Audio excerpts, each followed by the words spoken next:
So long you forgot the name of the movie. Yeah, I just knew that it was something a jungle. Like, literally, that's it. Life's a jungle. Yes. And that is the movie we just saw. Hello, everyone. I'm here with John, and we just saw Life's a Jungle, as you heard, and what even is there to really say other than it's awful? This movie is, speaking in terms of other movies we've reviewed, it's After Last Season meets The Amazing Bulk meets Food Fight. Did we review Food Fight? You might No, have but honestly, that would be a good one to watch too. Pretty sure I've seen that one before. And yeah, that one's probably just as bad as this. This one might honestly be slightly worse. This is an unfinished movie, is what this is. Yeah, I mean, so is Food Fight, but Food Fight I feel like had a bit of an entertainment factor because of just how awful it was. The Food Fight had pacing, at least. Oh yeah, this pacing, no. Like, shots that should be like 2 or 3 seconds linger for 8 to 10 seconds, and the characters sit there for like 4 seconds doing nothing, and then they react, and it's the worst. Yeah, it really, that, like, the amount of like broken, like, missing frames and like motion capture, because there's one scene where Pip, or as the kid calls him, Poop, he's running and it's in a lower frame rate, and then we saw another shot where the aardvark or anteater or whatever that brown thing was, possible kangaroo ripoff, his head just like jerks to the left, like it skipped a few frames. Yeah, this movie, I was mentioning before, this movie comes off as it reminds me a lot of the really poor Christian animations that I was subjected to growing up, where Christians basically did everything they could to try to get like media out there that was basically like Christian propaganda. So they would always have like cheap ass low budget animation that was as crappy as this. Although I would say that, again, that stuff's pacing was at least decent. Food Fight was at least, it had pacing, like you said.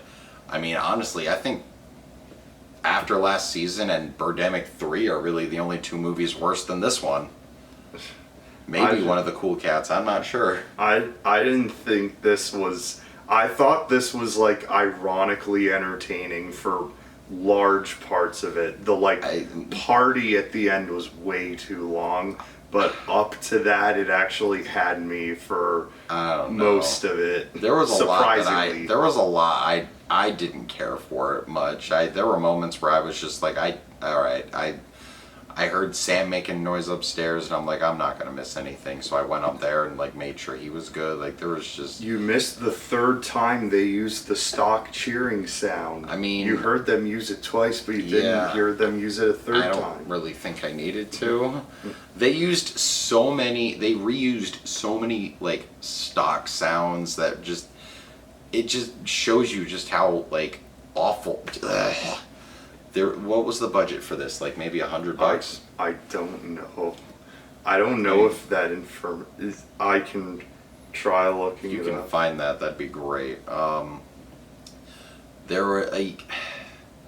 Oh yeah, it was released by Phase 4, who's notorious for a talking cat and majority of Uwe Boll movies, which I don't think we've ever reviewed an Uwe Boll movie. That would be interesting. I'm getting multiple sources. One says estimated budget $230,000. Another says less than $400,000. I don't believe that this movie had $100,000. If it did, that money was thrown out the window. It feels like this project may have been a video game at one point, because a lot of the dialogue, especially the way characters introduce themselves, even the animation feels like old PlayStation graphics. Yeah, the animation is quite bad, very PS2-y, and getting back to the video game plot thing, characters introduce themselves like I'm Eustace or whatever their names are. If you need anything, I'm your man. It's awful dangerous territory out there. I'd watch your back if I were you. Yeah, what was that? The crane with the really weird voice that did that.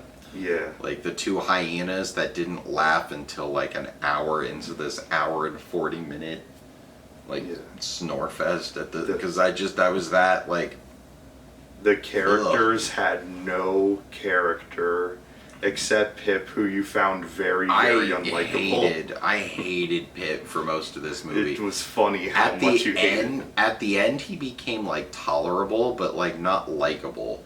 He was this snobby, preppy ass little bitch, literally, and to the point where like he complained about like one tiny bone being in his fish, like, oh, he doesn't eat red meat because it's not, like, he was given this beautiful looking steak and he was like, yeah, no, I don't eat red meat, it's not good for you, I only really like fish, but only when that was my favorite line in the movie. My nanny num num or something. Yes, she makes my num nums. I call her my nanny num nums because she makes me my num nums. Yeah, so many lines in this movie like that, and there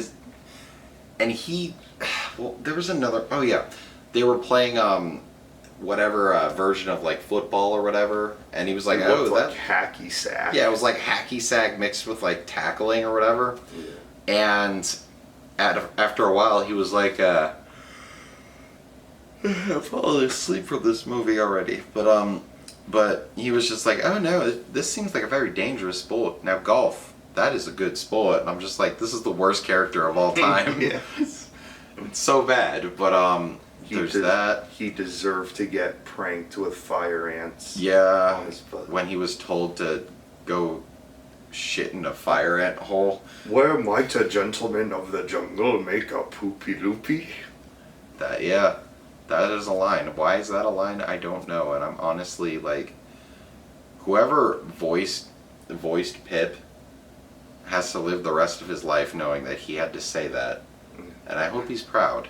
I swear I've seen that voice actor's name before, but I don't know what else he was in. He was probably in another shitty ass low budget movie. Probably that Joshua one you were talking about? Yeah. No. Yeah, he was probably in something like that, but... Oh, and speaking of other ones, they, cross-promote another movie that they have him watching on the TV, which probably the same studio made. I know I've seen that somewhere, but I forget what it's called. The Kung Fu movie. Yeah, that was actually pretty funny, too. Like, that was fitting, but I mean, other than all... How is he still awake? Okay, well, anyways, I don't really know what else to say about this one. So, on a scale of 1 to 10, what are you saying? Now, my head says 1, but because I found this quite ironically entertaining through a majority of the runtime, I'm bumping it up to a 2 because it was entertaining to watch Mark suffer through this, and I quite ironically enjoyed quite a bit of the movie.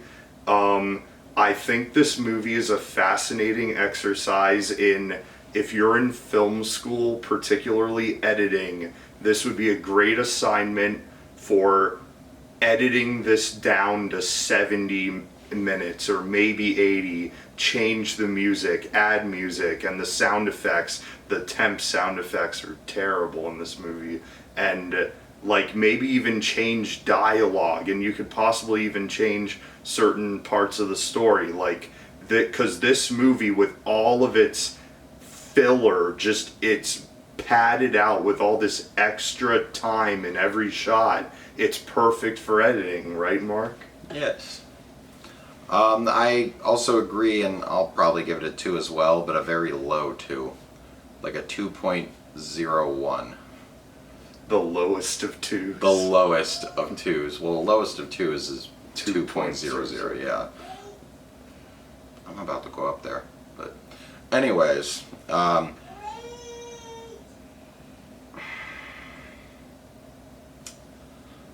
let's just end this.